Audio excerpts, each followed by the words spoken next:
The second half of the course, signed area. Signed area is trying to measure the net area of a figure that looks like this.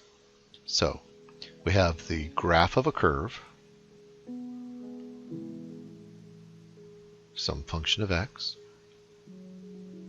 We have 2 points that'll mark off the ends, and we want to find the green area and the red area. The green area will be positive, the red area will be negative. So the result is the signed area under the curve. That's what we want to find. Turns out finding that is going to be related to the antiderivative.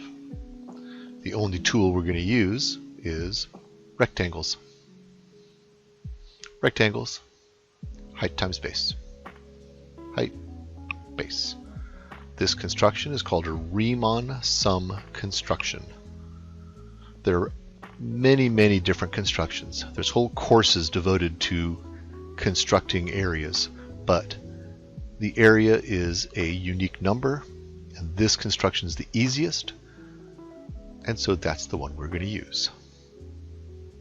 It's a geometry construction, so it's a 3-step construction. I'm going to make a partition. Partition's just a set of tick marks, a set of points on the x-axis. Then we're going to choose a height in each element.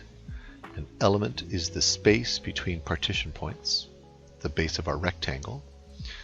And then we're going to add up the rectangles. That is a Riemann sum construction. So let's go through it step by step. Make a partition. I have my x-axis, and I have my start point, and I have my end point.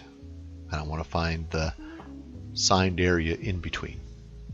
The partition is just a series of x points, and they're labeled from 0 to n. x0 is always the start point, and then you start putting points in between. They don't have to be equal width, they can be whatever you want, don't matter. And then the nth point must be where you end. So here n equals 5. Step 2, choose a height in each element. The element will be the bases of our rectangles. So between each partition point is an element. So the first element, the second element,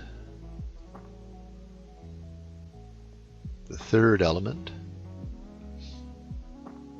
So looking at the pattern, the nth element is the last one. To look at an arbitrary element, we just use the index I. Looking at the ith element, I just choose any point in there to evaluate the height.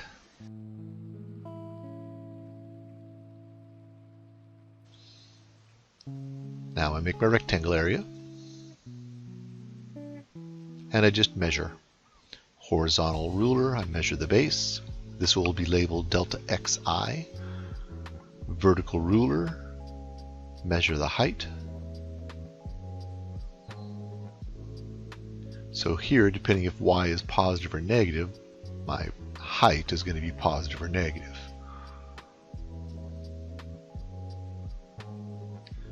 So my signed area, y xi star, delta xi. I for index, and now I'll sum over all the indexes. So I'll have my first element, have my second element, I have my third element, all the way up to my nth element. This is an awkward thing to write over and over, so there's a new notation. Capital sigma for sum, I equals 1 to n, and then I just use my step 2 construction and summing those n rectangles. This thing is called a Riemann sum. To make calculus, we take limits. Our Riemann sum, big sigma for sum. I'm summing over all the indices, so I'm summing over all the elements. The height times the base.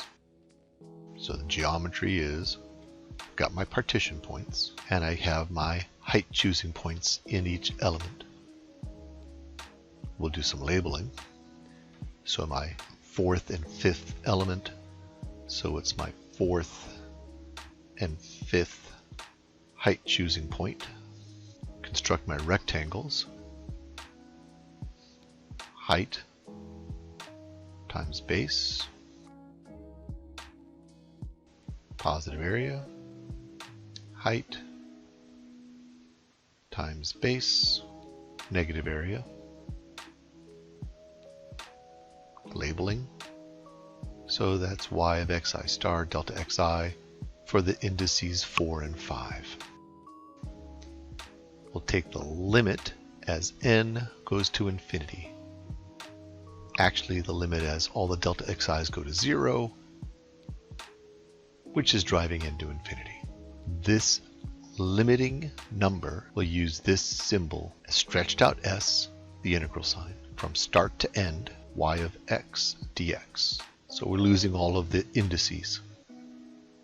The schematic we're going to use is the same schematic that we've been using the whole course, the calculus schematic. I have a point and I have a slope.